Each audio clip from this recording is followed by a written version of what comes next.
Now, how expensive is it to build a professional kit, makeup kit? Up to 2 lakhs. 2 lakhs. Up to ಅಂದರೆ 2 ಇದನ್ನು lakhs. ನಾನೊಬ್ಳು ಹ್ಮ್. Customer ಆಗಿ ಅಂದರೆ beauty professional ಆಗಿಲ್ಲ ಅಂದರೆ ಹ್ಮ್. ನಾನು ಅಷ್ಟು ಇನ್ವೆಸ್ಟ್ ಮಾಡಬೇಕಾಗತ್ತಾ? ನೋ ನೋ ನೋ ನಮಗೆಲ್ಲ ನೋ ಏನು ನೀಡ್ ನೋ ಬೇಕಾಗಲ್ಲ, ನೀಡ್ ನೋ ನಾರ್ಮಲ್ ಆಗಿರೋದು. ಮೇಕಪ್ ಆರ್ಟಿಸ್ಟ್ಗಳಂದರೆ ಆಲ್ ಟೈಪ್ ಸ್ಕಿನ್ ಕ್ಯಾರಿ ಮಾಡಬೇಕು. ನಾನು ನಿಮ್ಗೆ ಆಗಲೇ ಹೇಳಿದೆ, ಆಲ್ ಟೈಪ್ ಸ್ಕಿನ್ ಕ್ಯಾರಿ ಮಾಡಬೇಕು, ಆಲ್ ಟೈಪ್ ಪ್ರಾಡಕ್ಟ್ಸ್ ತೊಗೋಬೇಕು. ಸೊ ಆವಾಗ ಅದು ಅಲ್ಲಾಗತ್ತೆ. ನೀವು ಓನಾಗಿ ತೊಗೊತೀವಿ ಅಂತಂದರೆ ಮೀಡಿಯಮ್ ರೇಂಜಿಂದ, ಅಂದರೆ ಅದರಲ್ಲೂ 3 ಬರ್ಬೋದು. ಒಂದು ಫ್ರೆಂಡ್ಲಿ ಬಜೆಟ್, ಒಂದು ಎಕ್ಸ್ಪೆನ್ಸಿವ್ ಹೈ ಎಂಡ್ ಪ್ರಾಡಕ್ಟು, ಇನ್ನೊಂದು ಬಜೆಟ್ ಫ್ರೆಂಡ್ಲಿ ಪ್ರಾಡಕ್ಟು.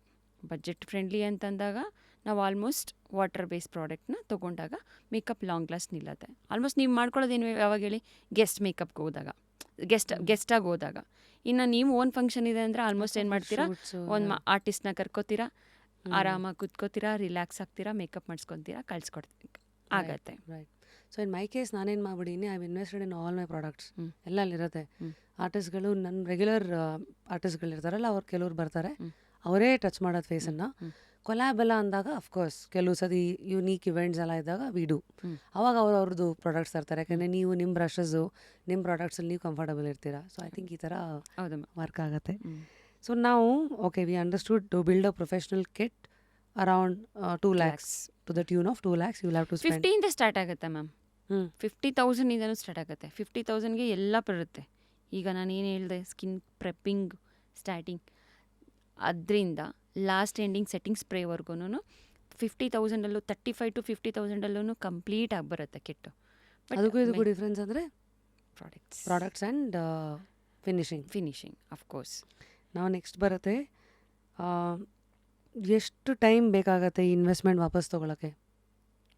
ಅವರ ಟ್ಯಾಲೆಂಟ್, ಪ್ರಾಕ್ಟೀಸ್, ಅವ್ರು ಯಾವ ರೀತಿ ಪ್ರಾಕ್ಟೀಸ್ ಮಾಡಿಕೊಂಡು ಯಾವ ರೀತಿ ಕ್ಲೈಂಟ್, ಇವಾಗ ಫಾರ್ ಎಕ್ಸಾಂಪಲ್ ಪ್ರಾಕ್ಟೀಸ್ ಟೈಮಲ್ಲಿ ಪ್ರಾಕ್ಟೀಸ್ ಅವ್ರು ಪ್ರಾಕ್ಟೀಸ್ ಮಾಡ್ತಿದ್ದಾರೆ ಅಂದರೆ ಇಮ್ಮಿಡಿಯೇಟ್ ಅವ್ರ ಪ್ರಾಕ್ಟೀಸ್ನ ಏನು ಮಾಡ್ತಾರೆ, ಎಲ್ಲಿ ಎಕ್ಸ್ಪೋಸ್ ಮಾಡ್ತಾರೆ ಅವ್ರ ಪ್ರಾಕ್ಟೀಸ್, ಇದನ್ನು ಅವ್ರ ಸೋಷಿಯಲ್ ಮೀಡ್ಯಾದಲ್ಲಿ ಹಾಕ್ತಾರೆ.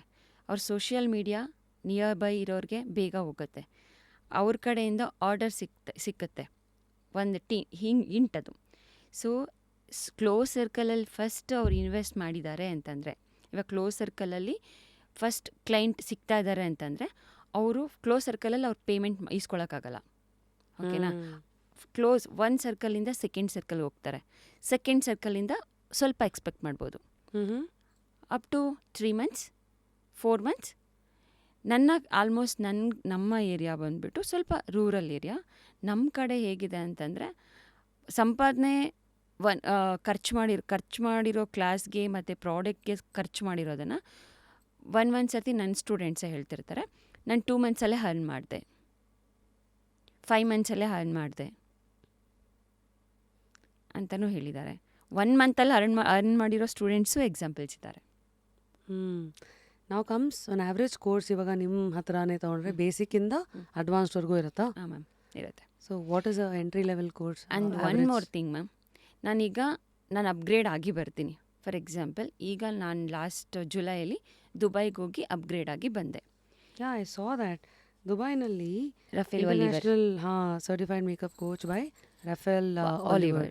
ಓಕೆ, ಬಟ್ ಇದನ್ನು ನಾನು ಇವಾಗ ಏನು 200 ಮೆಂಬರ್ಸ್ ನನ್ನ ಸ್ಟೂಡೆಂಟ್ಸ್ ಇದ್ದಾರೋ ಯಾವುದೇ ಕಾಸ್ಟ್ ಈಸ್ಕೊಳ್ದೆ, ₹1 ಈಸ್ಕೊಳ್ದೆ ನಾನು ಕ್ಲಾಸ್ ಕೊಡ್ತಾ ಇದ್ದೀನಿ. ಸೊ ಈಗ what is so different about Rafale? ಅಲ್ಲಿ ಏನು ಡಿಫ್ರೆಂಟ್ ಆಗಿತ್ತು? ಅಫ್ಕೋರ್ಸ್ ಅಲ್ಲಿ ತುಂಬ ಇಮಿಡಿಟಿ, ತುಂಬ ಬಿಸಿ ಪ್ರಾಡಕ್ಟ್ಸ್ ಮೆಲ್ಟ್ ಆಗೋ ಚಾನ್ಸಸ್ ಇರುತ್ತೆ. ನಾನು ನಿಮ್ಗೆ ಹೇಳಿದೆ ಸ್ವೆಟ್ ಪ್ರೂಫ್ ಟಿಯರ್ ಪ್ರೂಫ್ ಉಪ್ಪಿನ ಇವಾಗ ಫಾರ್ ಎಕ್ಸಾಂಪಲ್ ಇವಾಗ ಟ್ರೆಂಡಿಂಗ್ ವಾಟರ್ ಪ್ರೂಫ್ ಏನು ಹೇಳ್ತಿದ್ದಾರೆ ಮೇಕಪ್ ಎಲ್ಲ. ಯಾವುದು ನೋಡಿಬಿಟ್ರೆ ಒಂದು ಬೌಲಲ್ಲಿ ಇಟ್ಬಿಟ್ಟು ಹಿಂಗೆ ತೆಗ್ದು ತೋರಿಸಿ, ಐಸು ಮೇಕಪ್ ಪ್ರಾಡಕ್ಟ್ ಬೌಲಲ್ಲಿ ಇರ್ತೀವಿ, ವಾಟರ್ ಪೋರ್ ಮಾಡ್ತೀವಿ, ಮೇಕಪ್ ಹೋಗೋದಿಲ್ಲ, ಟಿಶ್ಯೂ ತೊಗೋತೀವಿ, ಹೋಗ್ತೀವಿ. ಬಟ್ ನಾವು ಬ್ರೈಡ್ಸ್ಗೆ ರೆಡಿ ಮಾಡಿಬಿಟ್ಟು ಜ್ಯುವೆಲ್ರಿ ಹಾಕಿ ಸ್ಯಾರಿ ಡ್ರೈಪ್ ಮಾಡಿ ಎಲ್ಲ ನೀಟಾಗಿ ರೆಡಿ ಮಾಡಿಬಿಟ್ಟು ಪೂಲ್ ಒಳಗಡೆ ಕೂರಿಸಲ್ಲ.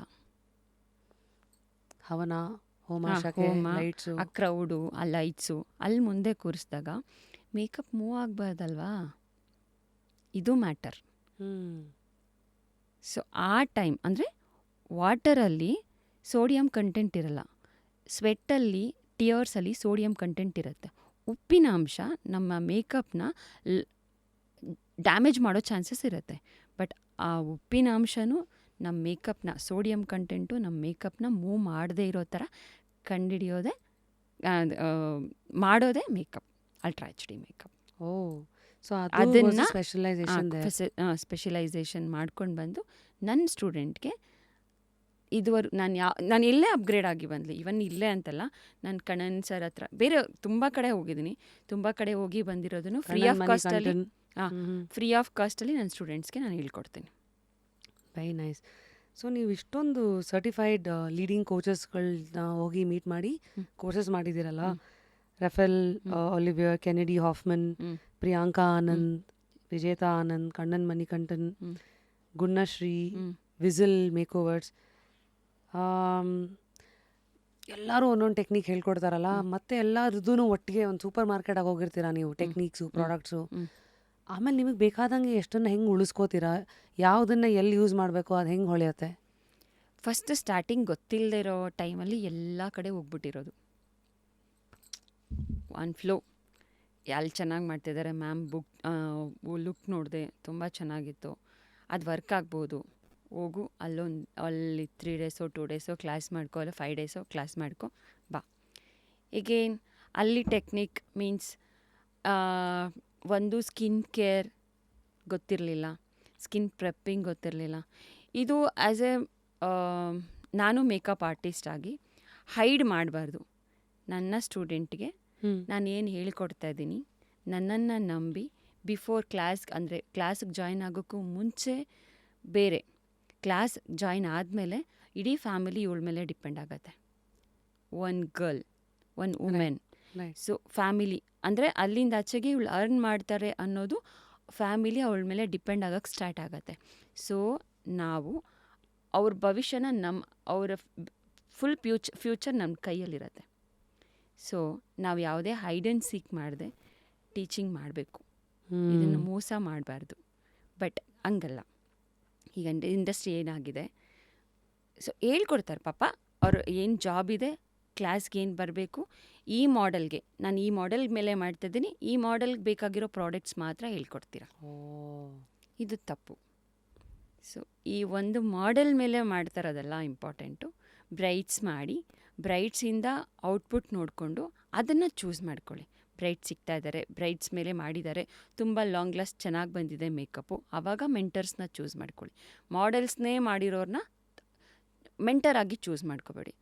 ಒಂದು ಥಿಂಗ್ ಇಲ್ಲಿ ಮಾಡೋವಾಗ, ಕ್ಲಾಸ್ ಮಾಡೋವಾಗ ಕಾನ್ಸಂಟ್ರೇಷನಿಂದ ಪಾಪ ಕೇಳಿರ್ತಾರೆ, ಅದನ್ನೇ ಮೇಕಪ್ ಹೊರಗಡೆ ಹೋಗ್ಬಿಟ್ಟು ಕ್ಲೈಂಟ್ ಹತ್ರ ಮಾಡಿದಾಗ ಮಾಡೆಲ್ ಟೆಕ್ಸ್ಚರ್ ಇರಲ್ಲ, ಮಾಡೆಲ್ ಫೇಸ್ ಶೇಪ್ ಇರಲ್ಲ, ಮಾಡೆಲ್ ಸ್ಕಿನ್ ಟೋನ್ ಇರಲ್ಲ, ಮಾಡೆಲ್ ಸ್ಕಿನ್ ಟೈಪ್ ಇರಲ್ಲ. ಇದನ್ನು ಕ್ಲೈಂಟ್ ಹತ್ರ ಹೋಗಿ ಎಕ್ಸ್ಪೆಕ್ಟ್ ಮಾಡೋಕ್ಕೆ ಹೋದಾಗ ಭಯ ಆಗುತ್ತೆ, ನರ್ವಸ್ನೆಸ್ ಬಿಲ್ಡ್ ಆಗಿ ಎಷ್ಟೋ ಜನ ಈ ಇಂಡಸ್ಟ್ರಿನ ಕ್ವಿಟ್ ಮಾಡಿದ್ದಾರೆ. ಯಾಕೆ? ಎಲ್ಲರೂ ಹೊರಗಡೆ ಬಂದಿದ್ದಾರೆ, ಎಲ್ಲರಿಗೂ ಕೆಲಸ ಸಿಗ್ತಾ ಇದೆಯಾ? ಇಲ್ಲ ಅಲ್ವಾ? ಯಾಕೆ ಸಿಗ್ತಾ ಇಲ್ಲ? ಮೆಂಟರ್ ಪ್ರಾಪರಾಗಿ ಲೈನ್ ಹಾಕ್ಕೊಡ್ಬೇಕು. ನೀವು ಈ ಲೈನಲ್ಲಿ ಹೋಗಿ, ಈ ಲೈನ್ನ ಚೂಸ್ ಮಾಡ್ಕೊಳ್ಳಿ. ಈ ಲೈನ್ನ ಚೂಸ್ ಮಾಡ್ಕೊಂಡ್ಮೇಲೆ ನಮ್ಮ ಹತ್ರ ಕಲ್ತಿರೋ ಸ್ಟೂಡೆಂಟ್ಸ್ಗೆ ಎಲ್ಲೇ ವರ್ಕ್ ಇದ್ರೂ ನೀವು ಬೇರೆ ಏರ್ ಆರ್ಟಿಸ್ಟ್ನ ಕರ್ಕೋಬಾರ್ದು, ಬೇರೆ ಅಸಿಸ್ಟೆಂಟ್ನ ಕರ್ಕೋಬಾರ್ದು. ಬೆಳಿಬೇಕಾಗಿ ನಿಮಗೆ ನೇಮ್ ತಂದು ಕೊಟ್ಟಿರೋದು ಯಾರು? ನಿಮ್ಮ ಸ್ಟೂಡೆಂಟ್ಸು. ನೀವು ವರ್ಕ್ ಕರ್ಕೊಂಡೋಗ್ತೀರಾ, ನಿಮ್ಮ ಸ್ಟೂಡೆಂಟ್ನೇ ಕರ್ಕೊಂಡೋಗಿ. ಅವ್ರ ಕಾಲ ಮೇಲೆ ಅವ್ರು ನಿಂತ್ಕೊಳ್ಳೋಕ್ಕೆ ನೀವು ಫಸ್ಟು ಬಿಲ್ಡ್ ಮಾಡಿಕೊಡಿ. ಮೆಟ್ಲು ಹಾಕಿ ನೀವು ಒಂದು ಸ್ಟೆಪ್ ಮಾಡಿಕೊಟ್ಟಾಗ ತಾನೆ.